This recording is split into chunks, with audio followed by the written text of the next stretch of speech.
क्यों है ये दौरा बहुत खास भारत देश के लिए, साथ ही साथ विश्व पटल पर भारत की छवि को निखारने के लिए।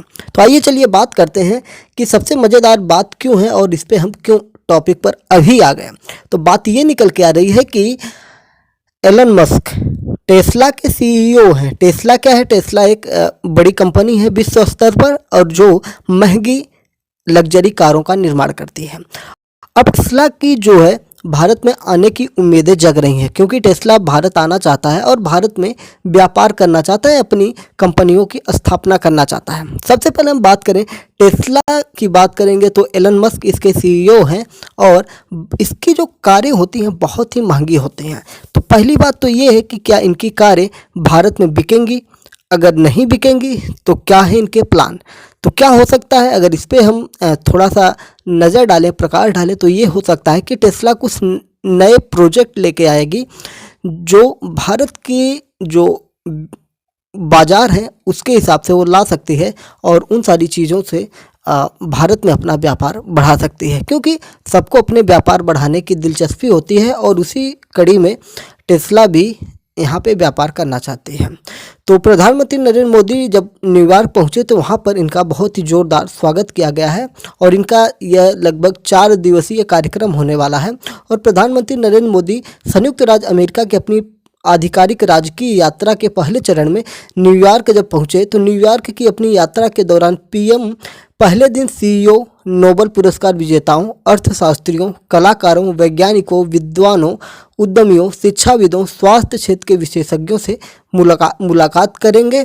और आज 21 जून है तो आपको पता है कि आज योग दिवस है, तो योग दिवस में भी ये प्रतिभाग किए और इन्हीं के द्वारा विश्व पटल पर अंतर्राष्ट्रीय योग दिवस, इन्हीं की प्रेरणा कहेंगे या इनके अगुवाई में इसको विश्व स्तर पर अंतर्राष्ट्रीय योग दिवस 21 जून के नाम से जाना जाता है। और इस वर्ष की थीम की अगर हम बात करेंगे तो विश्व योग दिवस के थीम इस वर्ष वसुधैव कुटुंबकम के लिए योग के नाम से इस बार का थीम है, वसुधैव कुटुंबकम के लिए योग। तो ये इस वर्ष का थीम है, 2023 योग दिवस के लिए है या योगा डे के नाम से भी हम जानते हैं।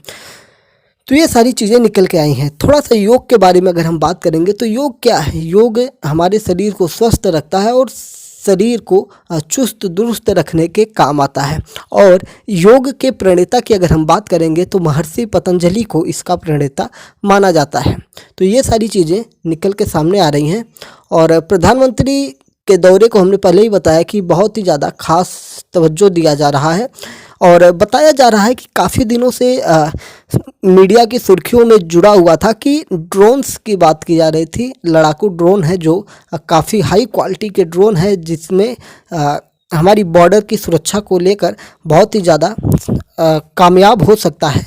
और उसी ड्रोन को बेचने के लिए प्रधानमंत्री नरेंद्र मोदी या अमेरिका के जो विदेश मंत्री हैं वो भारत के विदेश मंत्री से लगातार कई वर्षों से संपर्क में है, 2-3 वर्षों से, कि किसी प्रकार से प्रधानमंत्री इस बात को मान ले, इस डील के लिए तैयार हो जाएं जिससे हम इनको ड्रोन्स बेच सकते हैं। तो आपको पता है कि बीच में बहुत सारे विवाद चल रहे थे, जैसे रसिया और यूक्रेन के युद्ध थे और अमेरिका और यूरोपीय देश ये चाहते थे कि जो भारत है वो रसिया से तेल लेना, जो कच्चे तेल लिए जाते हैं हमारे यहाँ, उसको बंद कर दे। लेकिन फिर भी भारत ने लगातार और दबा के तेल रसिया से भारत ने खरीदे हैं और उसी का लाभ आज भारत को मिल रहा है, क्योंकि जब तेल को उसने रिफाइन कर दिया और उसके बाद उसको जब बेच रहा है तो भारत को बहुत ही ज़्यादा मुनाफा मिल रहा है। और भारत कहीं ना कहीं इसमें अपनी शक्ति को भी दर्शाया कि भैया अमेरिका, तुम जो पहले चिल्लाते थे या जो आदेश करते थे ना, तो वो लोग मानते थे, तो अब तुम्हारी शक्ति जो है कहीं ना कहीं कम हुई है।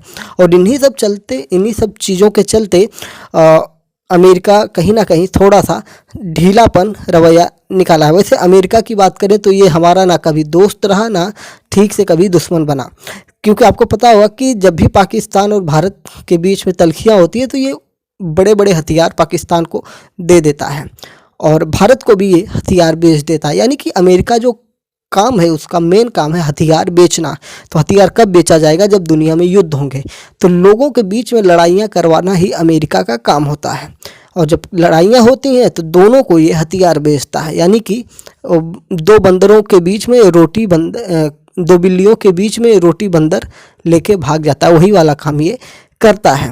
खैर इसने भारत को बुलाया है, प्रधानमंत्री को अगर वहाँ पे बुलाया है तो इसके पीछे भी इसके रीजन हो सकते हैं। रीजन ये है कि अगले वर्ष 2024 में भारत में चुनाव होने वाले हैं, आम चुनाव जिसे हम कहते हैं, लोकसभा का चुनाव है जिसमें देश के मुखिया का चुनाव किया जाना है। तो इस दृष्टि में अगर ओपिनियन पोल की देखी जाए तो अभी प्रधानमंत्री मोदी जो हैं काफ़ी हार्ड लेवल पे हैं, काफ़ी हाई लेवल पे हैं चुनाव में, और जो हमारी विपक्ष की पार्टियां हैं वो अभी एकजुट ना होने के चलते प्रधानमंत्री अभी जो मोदी जी हैं ये काफ़ी आगे दिखाई पड़ रहे हैं। और राहुल गांधी तो अपने विवादों में ही फंसे रहते हैं। खैर राहुल गांधी और प्रधानमंत्री की तुलना की जाए तो प्रधानमंत्री उनसे बेहतर अभी रिपोर्ट्स के हिसाब से आगे निकल रहे हैं, और इन्हीं सारी चीज़ों को लेकर दुनिया कुछ ना कुछ कमेंट करती रहती है भारत के ऊपर। पहले लोग थोड़ा इधर उधर की बातें कर रहे थे क्योंकि उनको भी अब लग गया है कहीं ना कहीं कि अगर मोदी फिर से रिपीट कर जाते हैं तो अगर उनसे हम व्यवहार अच्छे नहीं रखते हैं तो भविष्य में ये सारे चीज़ें काफ़ी दिक्कत करने वाली हैं। क्योंकि अगर कोई मुखिया जो है लगातार किसी देश का प्रधानमंत्री बनते हुए जा रहा है तो उसकी शक्ति बढ़ती जाती है, और इन्हीं सब चीज़ों के चलते आप देख रहे होंगे कि जब भारत का दौरा हो रहा था तो एक देश के प्रधानमंत्री ने कहा कि मोदी इज़ द बॉस, और एक जो बाइडेन की अगर हम बात करेंगे, अमेरिका के राष्ट्रपति की बात करेंगे, तो उन्होंने खुद नरेंद्र मोदी को उनका सिग्नेचर मांगा कि मैं नरेंद्र मोदी का ऑटोग्राफ चाहता हूं और नरेंद्र मोदी को मैं भारत लाना चाहता हूं। तो ये सारी चीज़ें जो हैं भारत के लिए बहुत ही महत्वपूर्ण चीज़ें हैं वैश्विक स्तर पर इसकी पहचान बनाने के लिए। तो प्रधानमंत्री मोदी इस समय अमेरिका में पहुंच चुके हैं, योगा दिवस की शुरुआत भी वहां पे कर चुके हैं, योग दिवस भी उन्होंने मनाया, साथ ही साथ वहां पे बड़े बड़े लोगों से मिल रहे हैं, और टेस्ला जो है भारत में आने के लिए इच्छा भी जाहिर की है, और साथ ही साथ एलन मस्क भारत आने के लिए भी तैयार हैं। वो खुद कह रहे हैं कि अगले वर्ष वो भारत आने का विचार बना रहे हैं, यानी कि भारत में एक बड़ा उद्योग लगने वाला है। और मुझे जहाँ तक लगता है जब अगले वर्ष की बात करें तो अगले वर्ष यहाँ पे तो चुनाव ही है, आम चुनाव आपका मार्च से मई के बीच में हो सकता है, और व्यापारी हैं, व्यापारी जो हैं अपना दिमाग लगाते हैं।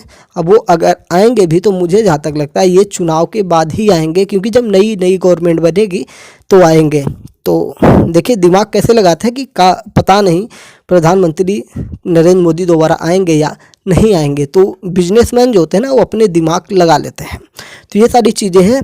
खैर नरेंद्र मोदी इस समय राजकीय दावत पे हैं और आज की भोज का भी आनंद उठाने वाले हैं, यानी कि भारत का मान सम्मान होने वाला है। साथ ही साथ अमेरिका के दोनों सदनों में ये स्पीच भी देने वाले हैं। तो ये बहुत ही गौरव का क्षण होगा भारत के प्रत्येक नागरिक के लिए कि भारत का प्रधानमंत्री जाके अमेरिका के संसद में अपनी बातों को रख रहे हैं। तो ये सभी के लिए गौरव का क्षण होगा। तो और भी जो अपडेट्स होंगी, ज़रूरी अपडेट्स जो होंगी वो हम आपको ज़रूर बताएंगे। जय हिंद, नमस्कार, भारत माता की जय। चैनल पर नए हैं तो चैनल को सब्सक्राइब कर लीजिए लेटेस्ट अपडेट के लिए।